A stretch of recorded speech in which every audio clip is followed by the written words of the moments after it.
Assalamualaikum, halo semuanya. Pernah nggak sih kalian dengar orang yang katanya investasi tapi ujung-ujungnya malah ketipu? Atau ada yang ikut beli saham karena viral, malah rugi besar? Nah, itu semua bisa jadi contoh dari penyimpangan dalam investasi dan pasar modal.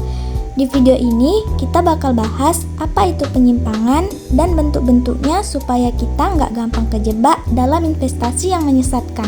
Yuk kita simak bareng-bareng biar makin paham dan bisa jadi investor yang lebih bijak. Pertama-tama, kenapa sih penyimpangan dalam investasi dan pasar modal itu bisa terjadi?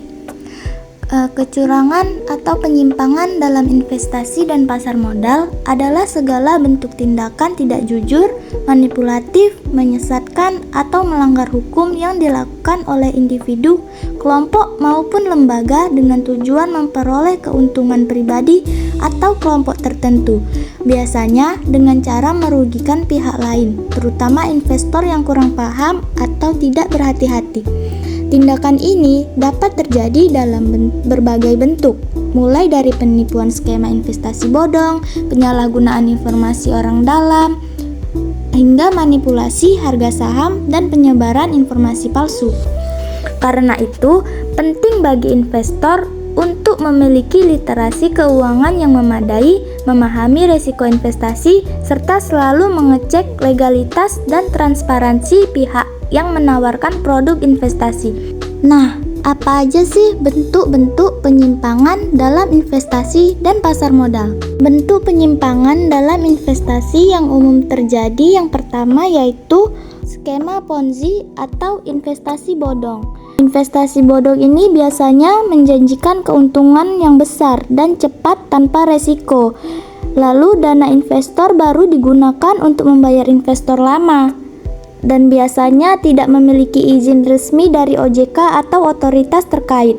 Contohnya First Travel, Meimleis, dan Pandawa Group. Yang kedua, insider trading atau perdagangan orang dalam. Insider trading ini penyimpangan dengan bentuk menggunakan informasi rahasia non-publik untuk melakukan transaksi saham. Tindakan ini melanggar prinsip keterbukaan dan keadilan di pasar. Contohnya seperti karyawan perusahaan atau laporan keuangan buruk, lalu jual saham sebelum diumumkan ke publik. Yang ketiga, manipulasi pasar atau market manipulation. Yang ketiga, manipulasi pasar atau market manipulation. Mengatur harga saham agar tampak naik atau turun secara tidak wajar. Tujuannya agar publik tertarik beli atau jual sesuai kepentingan pelaku. Contohnya, pelaku menyebar rumor untuk menaikkan harga saham lalu menjualnya. Yang keempat, pump and dump. Harga saham dipompa dengan berita palsu atau hype. Setelah harga naik, pelaku menjual massal dan investor lain rugi karena harga jatuh. Contohnya saham kecil seperti gorengan yang mendadak viral lalu ambruk. Nah, itu tadi beberapa bentuk-bentuk penyimpangan dalam investasi dan pasar modal. Terus, gimana sih cara kita biar terhindar dari penyimpangan dalam pasar modal dan investasi? Biar kita nggak terjebak dalam penipuan atau aktivitas yang bisa merugikan. Nah, yang pertama yaitu meningkatkan literasi keuangan. Pahami dasar-dasar investasi dan pasar modal, pelajari istilah penting seperti saham, obligasi, IPO, risiko, dan yang lainnya. Caranya, ikut webinar, baca buku investasi, atau belajar dari sumber resmi seperti OJK dan BEI. Yang kedua, selalu cek legalitas perusahaan. Pastikan perusahaan investasi atau sekuritas yang kamu gunakan terdaftar dan diawasi oleh OJK.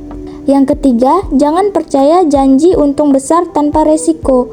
Kalau ada yang menawarkan pasti untung atau nggak mungkin rugi. Hati-hati, itu ciri-ciri investasi bodong. Yang keempat, hindari ikut-ikutan atau herding behavior. Jangan investasi hanya karena viral di media sosial atau karena teman juga ikut. Lakukan analisis sendiri. Contohnya, banyak orang yang rugi karena beli saham gorengan yang sempat ramai di TikTok lalu anjlok. Yang kelima, gunakan sumber informasi yang terpercaya.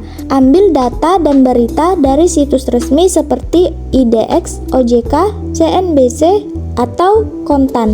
Jangan mudah percaya hoax di grup WhatsApp.